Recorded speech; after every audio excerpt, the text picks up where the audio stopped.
Le problème financier ne devrait plus être un frein à l'accès aux soins de santé de qualité en République démocratique du Congo. Le gouvernement de la République est déterminé à faire sauter ce verrou pour arriver à la couverture sanitaire universelle. À Kinshasa, la vétusté des infrastructures, le manque de matériels adéquats et le retard technologique nuisent à la qualité de soins dans les hôpitaux. Ces facteurs sont la conséquence du faible engagement de l'État dans le secteur de la santé.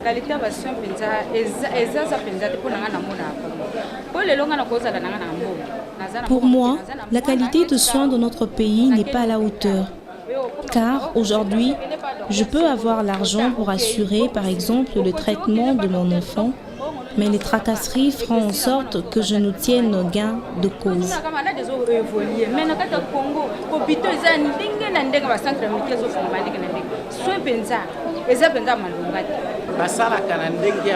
Les médecins congolais se préoccupent de l'argent en premier lieu et les soins viennent par la suite.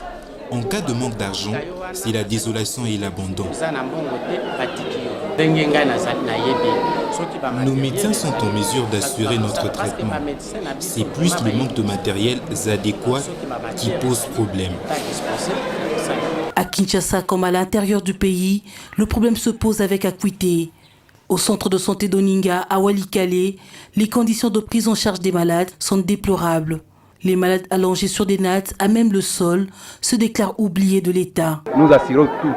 Des cas compliqués, on s'arrange de tout faire, mais quand nous trouvons que nous sommes loin de cette activité, nous le référons. Mais c'est plus rare.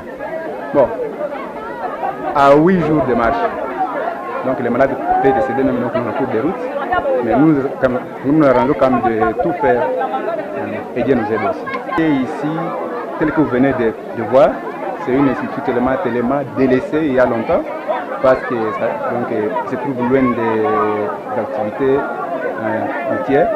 Mais nous demanderons quand même qu'on puisse voir si le gouvernement peut voir comment nous construire quand même la maison qui admet quand même des conditions de santé. Pour le ministre de la Santé publique, il est possible d'atteindre la couverture sanitaire universelle. Nous pourrons y arriver en 5 à 10 ans. Mais il faut une volonté réelle. Il faut se rendre compte que c'est une œuvre.